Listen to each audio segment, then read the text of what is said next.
Hello， 大家好，又到下一位佳麗啦，就係 Bare Minerals 嘅 Bad Skin， 其實都出咗好一陣子，我都買咗好一陣子，但係成日都唔記得用，所以成日都唔記得分享。卒之摷翻佢出嚟用咗啦。咁呢個就係叫做 Pure Brightening Serum Foundation，SPF 20同埋 PA 3個加嘅，係啦。咁所以咧，今日咧就先帶大家睇一睇嗰個擠出嚟嘅情況啦，同埋上面嘅效果先嘅。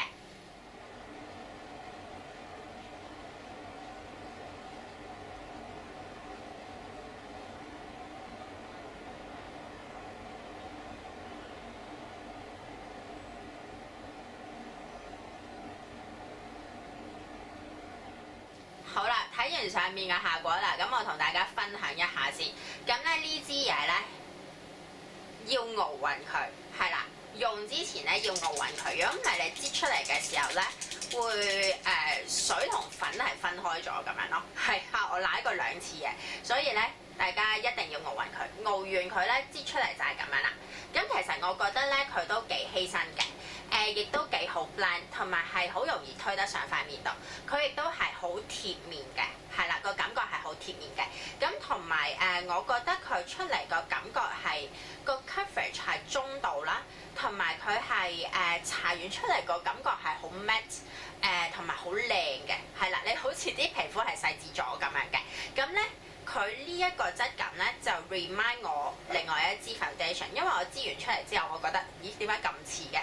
就係、是、我之前都有講過嘅 Laura Mercier 嘅 Smooth Finish Flawless Fluid 係啦 ，what a mouthful 係好長嘅個名係啦，佢咧呢、這個又係要熬嘅喎，咁咧又係要擠出嚟啦。如果唔係咧，你唔熬佢，佢又變半油半水咁樣。半水半粉係啦，唔係半油半水，半水半粉。咁呢個就係 Laura Mercier， 頭先熬得唔夠勁。呢個咧就係 Bare Minerals， 所以咧其實你睇到佢兩個嘅質感咧都比較似嘅，係啊，比較似一啲。同埋佢哋兩個上完面嗰個感覺咧都係好似嘅，都係皮膚好似好細緻啊，好靚啊。同埋係嗰啲眼圈啊、斑斑嗰啲位咧都遮到一大半嘅。係啦，唔可以遮晒，但係遮到一大半。咁我自己都幾 OK 嘅，係啦，呢兩個 foundation 我都幾 OK 嘅。嗱，呢個遮瑕度唔錯啦，咁但係咧佢係冇控油嘅喎，咁所以變咗咧 oily skin 啊 combination oily 嘅朋友，如果要用嘅話咧，最好都係用 oil control base 打咗底先啦，或者用一個 oil control 嘅 loose powder 去定一定妝會好啲。咁我自己咧就冇用 oil control base 嗰日咧，咁就會呢度有少少油咯。係啊，咁你話係咪好勁又唔算咯，即係我覺得係正常嘅。咁但係如果你話我嗰日真係要 flawless 好靚咁樣，係一滴油都冇嘅，咁你就最好用 oil control base 打一打底先啦。咁同埋我自己覺得咧，佢成個感覺係好舒服嘅，佢又唔太厚啦，所以而家天氣咧都係好適合用啦。佢又唔會搽咗好似好笠咁樣，咁所以變咗咧都係 good 嘅。但係有一樣嘢啦，如果你係 super dry skin 嘅話咧，即係譬如嗱，你係 dry skin 都應該冇問題嘅，係啦。咁但係如果你係 super dry 到咧呢啲位，可能有時有少少好乾嗰啲痕咧，或者係嗰啲紋咧，或者係呢啲位咧，有時好乾嘅話咧，你就要注意啦。呢一個 foundation 可能未必啱你，你要再用一啲係比較保濕啲嘅 foundation。咁因為呢一個咧搽完上去咧，佢個感覺係好細緻、好 matte。但係如果你係 very dry skin 嘅話咧，有機會令到你嗰啲紋咧更加熱嘅，係啦，更加熱嘅。咁我試過有1-2日，我唔知做咩啲皮膚就好乾啦呢個位，咁咧我見到搽完之後見到火車痕咯，咁所以變咗咧我就提一提大家啦。如果你係 dry skin， 即係你 dry 地，咁但係都冇咩話嗰啲坑啊、嗰啲紋嗰啲情況咧，咁係 OK 嘅。咁但係如果你係 very dry skin， 即係你已經有脫皮嗰個現象咧，某啲位置咧，咁你要用啲咧比佢更加保濕嘅一啲 foundation 咧，咁我覺得就會再靚啲啦個感覺。至於有冇氧化變黑面神咧，就係係唔好嘅，係啦。我用咗成個禮拜咧，尤其是呢排好熱啦，咁出街雖然有時我冇用 oil control base 打底，有啲油，但係都冇變黑面神，係啦，即係冇話行下2個鐘頭之後、3個鐘頭之後望一望塊面點解咁黑嘅塊面，咁就冇氧化嗰個情況出現嘅。咁嗱，用落我度冇氧化啦，唔等於用落你度冇氧化啦，咁所以變咗咧，我就分享係用落我度係冇氧化嘅，咁所以咧，如果你同我膚質差唔多嘅話咧，都應該可以放心。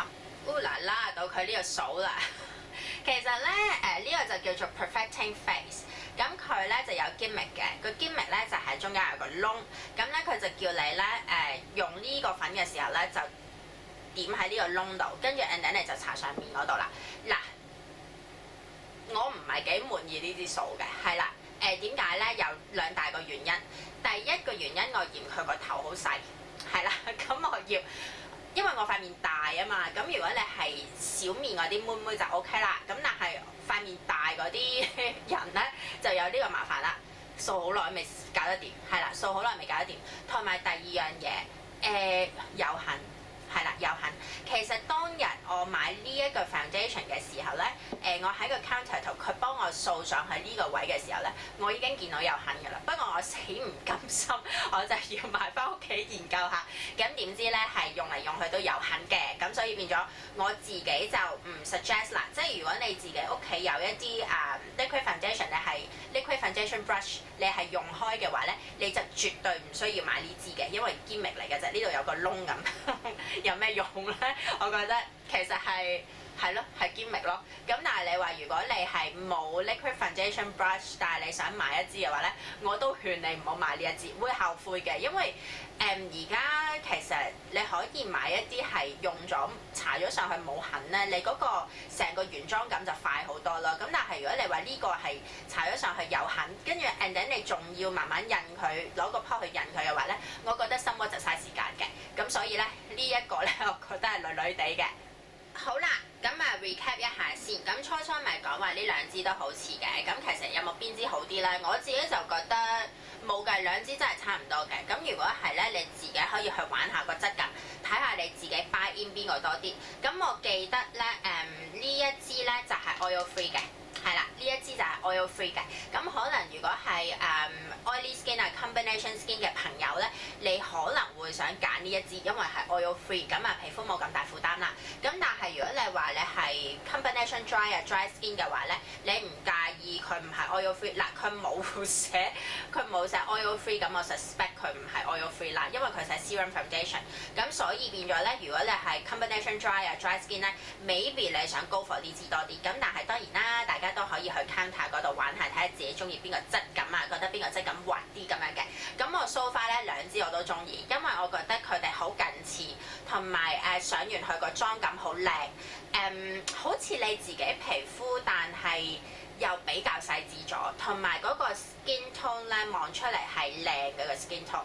咁我自己好 enjoy 呢兩支 foundation。其實呢支我用到差唔多啦，好輕㗎啦已經。咁所以咧，我發現咗呢支同呢支差唔多之後咧，我都幾開心，因為我諗住用晒呢支之後咧，我就轉移係繼續用佢咁樣嘅。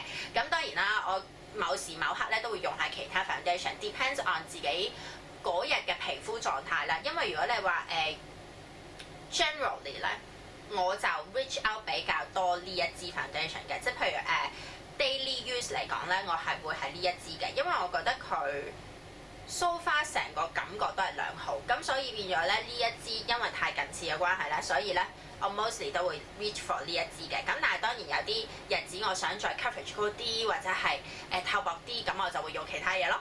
好啦，又分享完畢啦，咁希望大家睇得開心，同埋有個 reference point 俾大家去參考啦。咁好，咁我哋下次見。咁下次嗰位佳麗係邊個咧？下次嗰位佳麗咧就係 Urban Decay。Urban Decay Waylets Ultra Definition Liquid Makeup。係啦，係啦，一個 foundation 咁嘅東東啦。咁下次再同大家分享啦。好。